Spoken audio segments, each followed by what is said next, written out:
지금은 돈벌 시간 엘리트 앰비션입니다.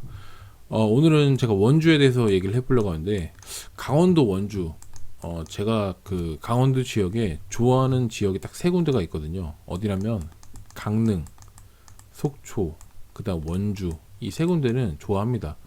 강릉하고 속초는 그냥 뭐 관광지 플러스 이제 뭐 오션뷰 뭐 등등 여러 가지 좀 사연이 있었고, 원주 같은 경우는 솔직히 강원도 핵심이죠. 그건 누구도 부정하지 못할 거예요. 사실 이런 건 있어요. 예를 들어서 충북의 혁신도시는 어디죠? 음성이잖아요. 음성. 그리고 강원도 혁신도시는 어디죠? 원주입니다. 원주.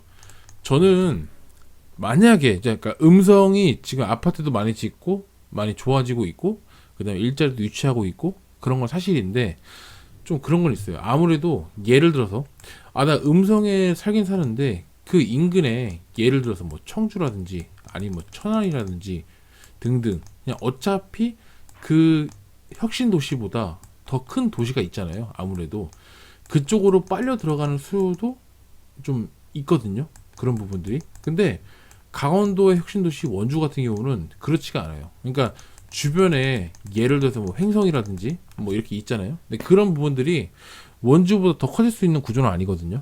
어쨌든 간에 원주는 그쪽 라인에서는 그러니까 가장 형님격이라서, 아무리 뭐 지방의 인구가 소멸이 된다 해도 이 도시 자체는 워낙 이제 계속적으로 커지거나 그럴 도시로 보입니다. 실제적으로 제가 이 기사 브리핑 하기 전에 먼저 이제 인구 수를 봤을 때 솔직히 한 36만 정도 하고 있어요. 지금 36만 정도 하고 있고 조금씩 늘고 있어요. 2008년에는 30만 3천 명 정도였는데 조금씩 단계별로 늘고 있죠. 근데 늘었던 거는 보통 그런 경우죠. 뭐 혁신도시 지정되면서 뭐 어느 지구가 들어서고 아파트 들어서고 하면서 계속 늘고 있는 거죠. 다른 지역을 보시면 인구 감소되는 것도 있는데, 어쨌든 스텝 바이 스텝으로 34만, 35만, 36만까지 도달해서 지금 현재는 그렇게 가고 있다라는 걸 볼 수가 있을 것 같아요. 근데 그런 원주도 요즘 최근 들어서 아무래도 부동산 하락장, 그 다음에 이런 거에 대해선 아무래도 좀 버티기 힘든 것 같긴 해요. 원주 너마저 2달만 일찍 분양할 걸, 건설사도 속수무책. 이게 원주가 사실 괜찮았거든요. 왜 괜찮았냐면 풍선 효과였어요. 풍선 효과. 그때가 규제가 한창 진행될 때는 뭐 서울 수도권은 당연한 거였고, 계속 어느 정도 지방의 거점 도시들은 다 규제를 했었잖아요. 규제 지역으로 다 묶였는데, 그때 원주가 한때 이제 비조정 지역일 때가 있었어요. 그때 사람들이 많이 몰렸죠. 많이 몰리고 관심도 많이 쏠리고, 그때 아파트 분양할 때는 많이 이제 매진이 돼서 분양 시장도 괜찮았어요. 그래가지고 원주도 생각해보면 서울하고 그렇게 멀지가 않거든요. 뭐 엄청나게 멀지는 않아요. 그래도 가까워요. 생각보다 길 안 막히면 금방 왔다 갔다 할 수 있는 거리입니다. 솔직히 교통도 나쁘지 않고요.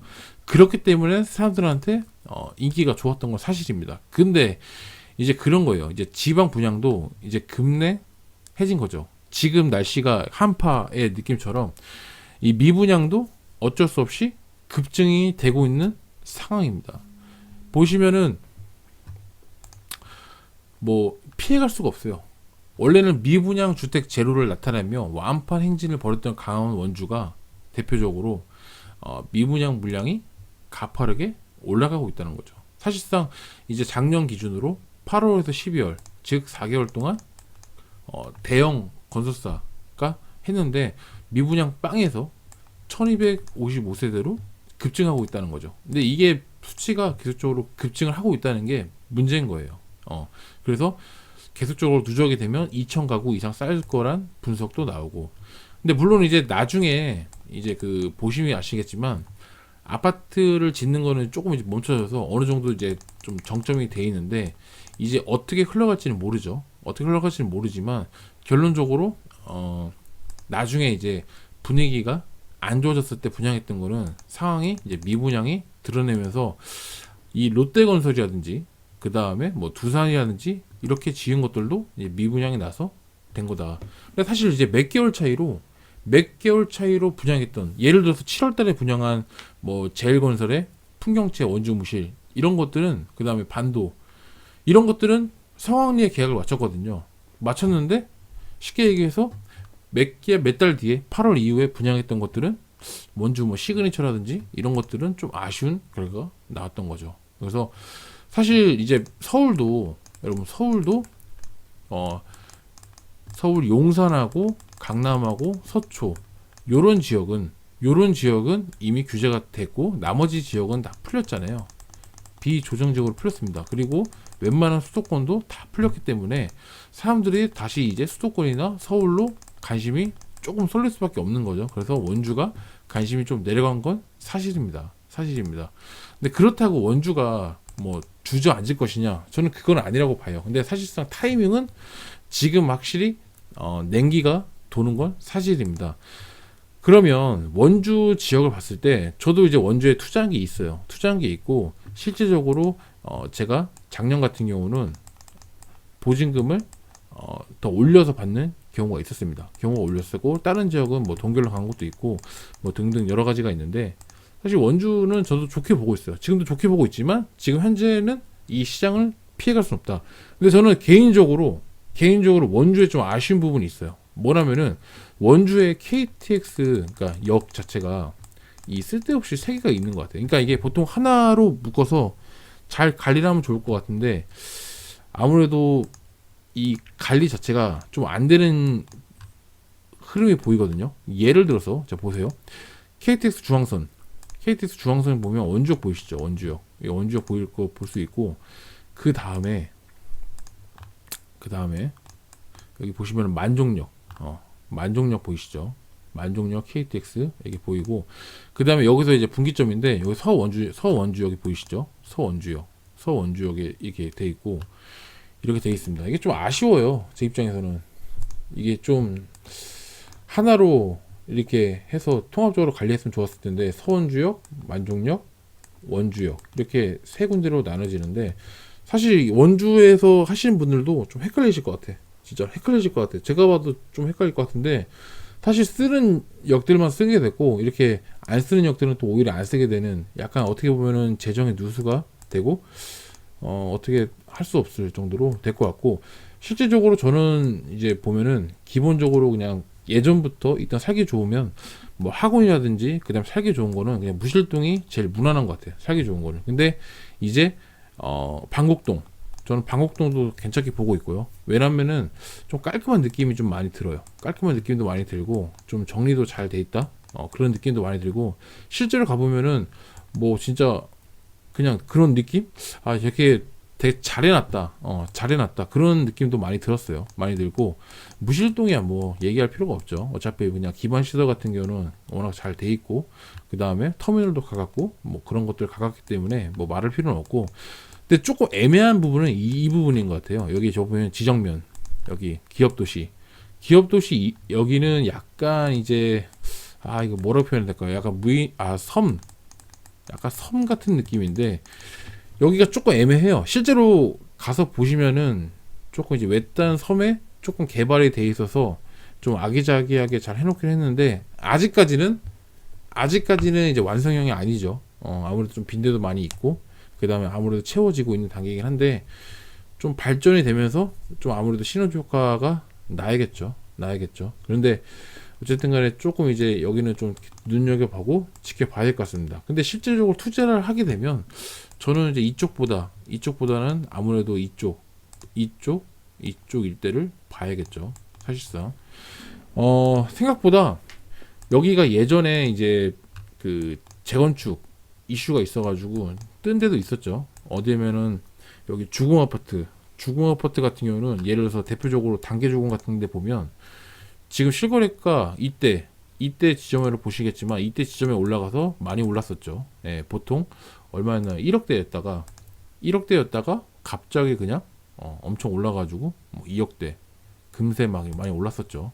사실 1억 해가지고 재건축 때문에 좀 많이 오른 지역도 있고 원주가 생각보다 좀 괜찮아가지고 좀 많이 했었어요. 해가지고 그 외지인들 특히 서울이나 수도권에서 이쪽에서 많이 몰려왔었습니다. 그렇기 때문에 좀 괜찮고 그 다음에 살기도 좋았다. 살기도 좋고 강원도에서는 거의 대부분이 원주로 많이 오기 때문에 뭐 대학교라든지 그 다음에 학교라든지 이런 부분에서 괜찮다. 근데 다만 좀 아쉬운 점에서 좀 말씀드릴게요. 여기가 이제 기업 도시가 있고 혁신 이렇게 있잖아요. 근데 아무래도 이 서울 그 다음에 수도권의 근접성이 괜찮거든요. 좋아요. 좋기 때문에 예를 들어서 아빠가 여기 기업이나 혁신도시에 일자리가 있어. 뭐 공무원이야. 예를 들어서 출근을 퇴근을 할 수 있는 거리란 말이에요. 그러니까 불가능하지는 않아요. 불가능하지 않고 그냥 아빠 혼자만 여기 들어올 수가 있어요. 여기 들어올 수 있고 주말에는 집으로 갈 수가 있다는 거지. 그 집이 뭐 수도권 어디가 됐든 간에 집으로 출퇴근하시는 분도 꽤 있다. 꽤 있다. 그러니까 아빠가 그냥 기러기처럼 혼자서 지내신 분도 있고 아니면 출퇴근을 왔다 갔다 하시는 분도 있고 때에 따라서 그러니까 일의 그런 강도와 그 다음에 이런 그런 시간에 따라 달라질 수 있는데 생각보다 그런 분들도 많다. 근데 어떻게 보면은 여기도 괜찮은 곳, 괜찮은 아파트 그런 거 맞는데 조금 아쉬운 거는 약간 교육적인 부분이 있겠죠. 교육적인 부분이 있고 나머지 인프라는 솔직히 있을 건 다 있어요. 웬만한 건 있을 거 있기 때문에 그 부분이 뭐 문제가 안 될 것 같진 않고 이미 기본적으로 인프라 같은 경우는 이미 조성이 돼 있고 앞으로 뭐 더 성장해 갈 가능성이 크고 근데 여기서 중요한 거는 이제 교육적인 인프라라든지 뭐 문화적이라든지 이런 것들이 조금 아무래도 수도권에서 딸리잖아요. 근데 이런 거는 아무래도 대대적으로 좀 밀어주겠죠. 밀어주고 계속적으로 확대를 해 나갈 겁니다. 그거는 아무래도 뭐 군부대 이전이라든지 뭐 등등 그 다음에 뭐 되게 다양한 그런 협업이라든지 그런 부분들이 이제 아무래도 관광지랑 맞물리면서 조금 계속적으로 발전이 될 것 같아요. 그래서 그 부분은 좀 지켜봐야 될 것 같고 지금 현재 분위기상은 어쩔 수 없이 이제 이런 지방 도시 거점 도시긴 한데 아무래도 지금 관심도가 많이 떨어졌어요. 실질적으로 거래량을 보시더라도 많이 줄어든 걸 볼 수가 있어요. 거래량 자체가 많이 줄어든 걸 볼 수 있기 때문에 어느 정도 이제 조금 시간이 흘러서 좀 가게 되면 아무래도 거래량 붙고 되면 이제 원주 내에서도 그냥 아무거나 막 사는 게 아니라 기본적으로 조금 이제 모멘텀을 받으면 큰 상승을 이어갈 수 있는 곳이 몇 군데 보이기 때문에 그런 곳을 사시면 돼요. 원주 동마다 그 사는 곳이 다릅니다. 예를 들어서 사람 사는 곳이 딱 정해져 있어요. 원주에 이렇게 많은 동네가 있지만 예를 들어서 자 태장동 그 다음에 지정면 아까 지정면은 사람이 증가하고 있지만 제가 조금 아쉽다고 하는 게 좀 눈여겨봐야 될 곳이지만 좀 지켜봐야 된다 지정면이었고 그 다음에 방곡동 제가 아까 좋게 봤던 방곡동 그 다음에 무실동 그 다음에 당구동 이렇게 단계동 이렇게까지 이제 사람들이 많이 살고 있어요. 그 외의 지역은 아무래도 사람이 살고 있지만 조금 포지션이 작다. 그래서 만약에 투자를 하실 거면 요런 데 위주로 좀 보시면 될 것 같습니다. 근데 어쨌든 좀 아쉬운 점과 그 다음에 저의 장점을 종합적으로 평가를 좀 드렸는데 저도 계속 눈여겨보고 있는 지역이고 앞으로도 좀 뭔가 이슈가 있거나 그런 부분도 있으면 제가 조금 더 영상을 더 찍도록 하겠습니다. 오늘도 시청해주셔서 감사하고요.